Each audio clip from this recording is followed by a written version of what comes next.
Days into Russia's invasion of the country, plans continue in the Ukrainian capital and other major cities. Talks are underway between delegations from Ukraine and Russia. The meeting is not a summit between the presidents. Our Lee Rae-hyun is standing by on the line for us. Rae-hyun, first, bring us up to speed on what's happening in Kyiv.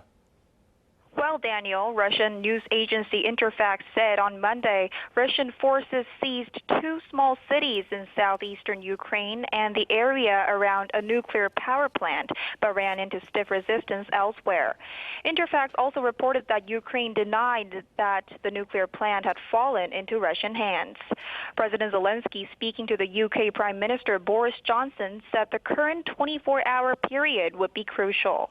Ukraine's intelligence service reported blasts Monday morning in the Ukrainian capital of Kyiv and the country's second biggest city, Kyiv.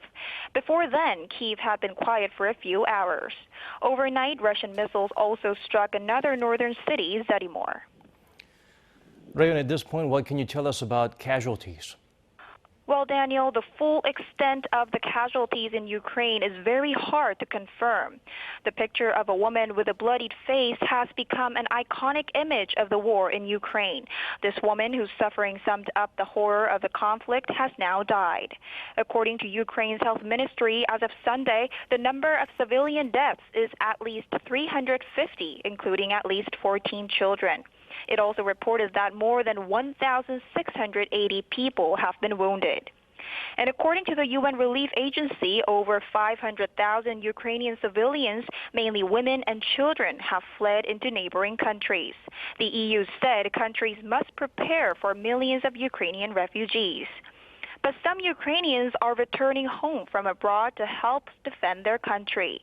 Poland's border agency said on Sunday that since the conflict began, some 22,000 people have crossed over into Ukraine, like this man.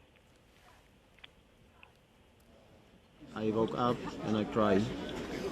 I talked to my family and I cried. And I just decided to myself that I can't watch that, and I can't just stay in Poland and let Russians destroy our independence, destroy our cities, kill our citizens, kill our children, kill our elderly people. So, summing up all those circumstances, I made a decision to come back to Ukraine and fight. And also, Ukraine agreed to talk with Russian delegations at the Belarusian border on Monday. What can we expect to come out of these sessions? Right. So as you said, according to Ukrainian President Volodymyr Zelenskyy's office on Sunday, Ukraine and Russian delegations agreed to hold talks on Monday without preconditions at a venue near the Belarusian border. They reportedly started the meeting several hours ago. According to the Ukrainian president's office, Ukraine's goal for the talks was an immediate ceasefire and the withdrawal of Russian forces from Ukraine.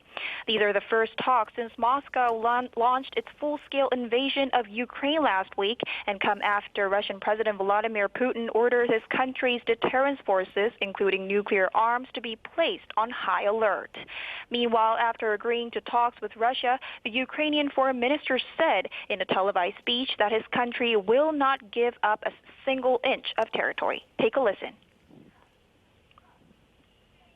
It is obvious, I think everyone agrees now after this week, that the goal of Russia is to destroy Ukraine as a state, is to destroy Ukrainians as a nation. But we will not fall. We will not stop or get tired.